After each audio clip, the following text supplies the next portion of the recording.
Hello friends, welcome to my YouTube channel AV academy. दोस्तों, मैं हूं श्वेता और आप सभी का स्वागत है मेरे यूट्यूब चैनल एवी एकेडमी के साथ। दोस्तों, आज का क्लास हिस्ट्री का होगा और हिस्ट्री के अंतर्गत आज हम लोग गुप्त काल को पढ़ेंगे। पिछले क्लास में भी हम लोगों ने गुप्त काल से रिलेटेड कुछ तथ्य को जाना, तो जिन लोगों ने पिछले क्लास को नहीं किया है उनके लिए मैं डिस्क्रिप्शन बॉक्स में लिंक को डाल दूँगी ताकि आप लोग पिछले क्लास को कर सकेंगे। तो चलिए आज की क्लास को शुरू करते हैं। आज हम लोग गुप्त काल से रिलेटेड जो पॉइंट्स बच गए थे उसको आज की क्लास में जानेंगे। तो चलिए इसको देखते हैं। आज का हमारा पहला पॉइंट है, गुप्त काल की कृषि व्यवस्था का महत्वपूर्ण लक्षण क्या था?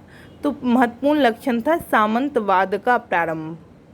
ठीक है, गुप्त काल की कृषि व्यवस्था का महत्वपूर्ण लक्षण सामंतवाद का प्रारंभ। गुप्तकालीन भूमि वर्गीकरण को जानते हैं। क्षेत्र, खेती करने योग्य भूमि को क्षेत्र कहा जाता था। वास्तु, निवास करने योग्य भूमि को वास्तु कहा जाता था।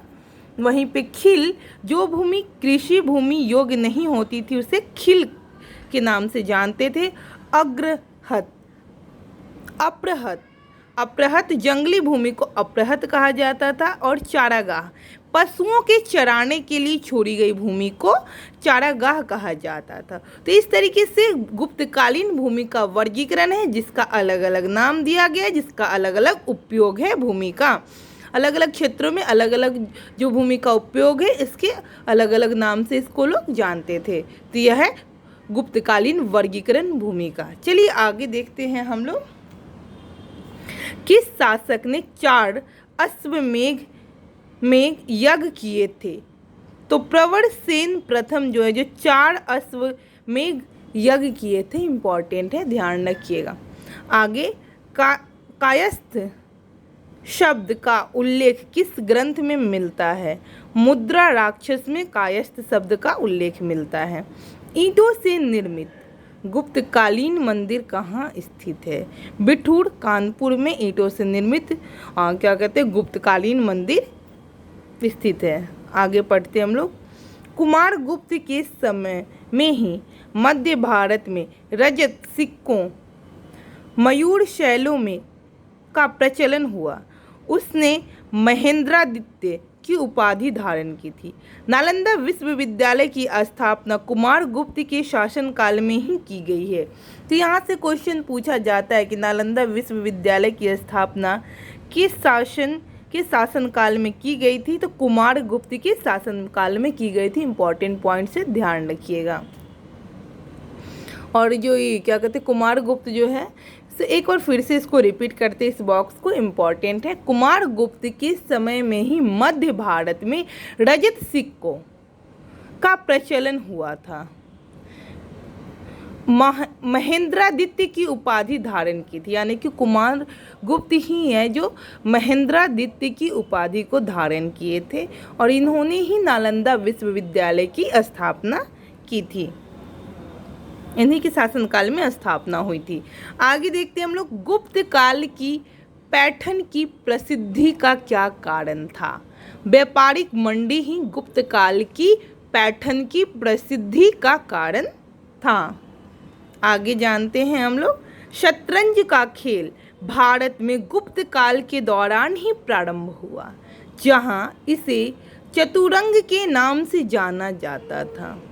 भारत में यह ईरान एवं तत्पश्चात यूरोप पहुंचा, यानी कि भारत से यह ईरान और उसके बाद तत्पश्चात यूरोप में पहुंचा। तो शतरंज जो है जो गुप्त काल के दौरान ही प्रारंभ हुआ था भारत में, और इसे उस समय चतुरंग के नाम से जाना जाता था।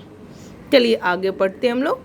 गुप्त काल में किस बंदरगाह में से दक्षिण पूर्वी एशियाई राष्ट्रों को जहाज रवाना होते थे? तो यह ताम्रलिप्ति। गुप्त काल में किस बंदरगाह में दक्षिण पूर्वी एशियाई राष्ट्रों का जहाज रवाना होते थे? तो यह ताम्रलिप्ति है। किस चीनी यात्री ने गुप्त वंश में भारत की दशा का वर्णन किया? तो फाहान जो है जो चीनी यात्री है जो भारत की दशा का वर्णन किए गुप्त काल में यह आए थे। तो इम्पॉर्टेंट है, ध्यान रखिएगा, पॉइंट्स इम्पॉर्टेंट है। भारत हिंदू देवी देवताओं को समर्पित सबसे प्राचीन मंदिर किसके काल का है? तो यह गुप्त काल का है। क्या है? भारत हिंदू देवी देवताओं को समर्पित सबसे प्राचीन मंदिर किसके काल का है? तो गुप्त काल का। आगे, सती प्रथा का प्रथम अभिलेखिक साक्ष्य एरन से प्राप्त हुआ। यह अभिलेख 510 ईस्वी का है, जिसमें गपोराज नामक सेनापति की स्त्री के सती होने का उल्लेख है। गुप्त काल में चीन से भारत में किस वस्तु का आयात किया जाता था? तो रेशमी कपड़े का। ठीक है, आगे देखते हैं हम लोग।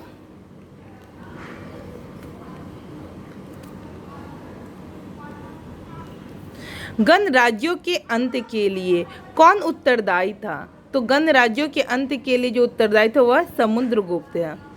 गुप्त काल का प्रसिद्ध खगोल शास्त्री था। तो आर्यभट्ट जो है जो गुप्त काल का प्रसिद्ध खगोल शास्त्री थे।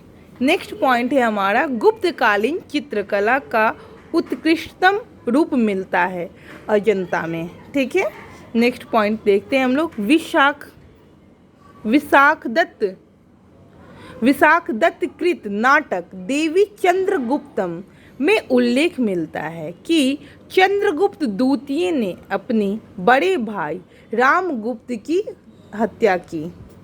किसके स्वर्ण सिक्के में हीन मिलावट धातु का प्रतिशत सर्वाधिक है? स्कंदगुप्त। गुप्त काल में लिखित संस्कृत नाटकों में स्त्रियों और क्षुद्रों के संवाद किस भाषा में है? तो यह प्राकृत भाषा में। गुप्त वंश का अंतिम शासक कौन था? विष्णुगुप्त जो है जो गुप्त वंश का अंतिम शासक था। चंद्रगुप्त द्वितीय विक्रमादित्य को किस कारण से शकारी कहा गया? तो शकों पर विजय के कारण इसे शकारी कहा गया। किस अभिलेख में समुद्रगुप्त को लिच्छवी दौहित्र बताया गया है? तो यह है प्रयाग अभिलेख में। ठीक है, आगे पढ़ते हैं हम लोग। हुनों ने स्कंदगुप्त के शासनकाल में आक्रमण किया था। इसमें स्कंदगुप्त ने हुनों पर विजय प्राप्त की। गुप्त काल में श्रेणियों से बड़ी संस्था जिसकी शिल्प श्रेणियां सदस्य थीं को कहा जाता था निगम। अग्रहार से क्या तात्पर्य था? तो यह ब्राह्मणों को दिया जाने वाला भूदान को अग्रहार कहा जाता था। अग्रहार से क्या तात्पर्य था? तो ब्राह्मणों को दिया जाने वाला भूदान। ठीक है, आगे देखते हैं।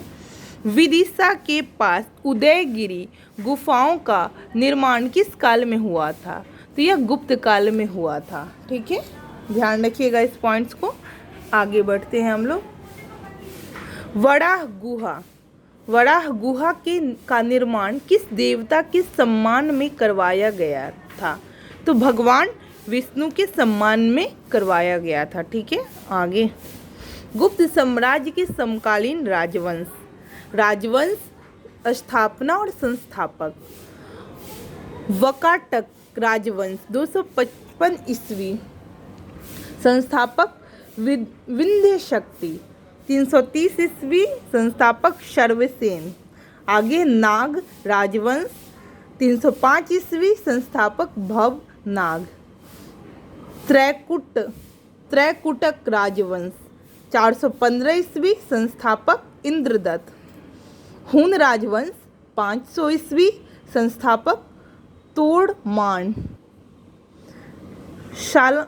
सालंकायन राजवंश संस्थापक 300 ईस्वी। स्थापना 300 ईस्वी। संस्थापक देववर्मन। विष्णु कुंडीन राजवंश स्थापना 475 ईस्वी। संस्थापक विक्रमेंद्र प्रथम। माथुर राजवंश स्थापना 325 ईस्वी। संस्थापक अच्युत्य 350 ईस्वी। संस्थापक है शंकर वर्मन। फिर से इसको रिपीट कर देती हूँ। माथुर राजवंश, स्थापना 325 ईस्वी, संस्थापक आच्युत्य, और 350 ईस्वी शंकर वर्मन। चलिए और आज के लास्ट पॉइंट्स को देखते हैं। आज का लास्ट पॉइंट है हमारा, कल्हण के अनुसार अशोक ने अपने शासन के 7वें वर्ष में कश्मीर को जीता तथा कश्मीर में श्रीनगर की स्थापना की।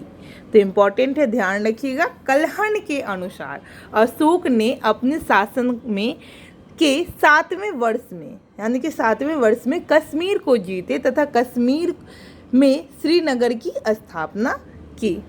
तो इस तरीके से आज हम लोगों ने गुप्त काल को यहाँ पर कंप्लीट किया।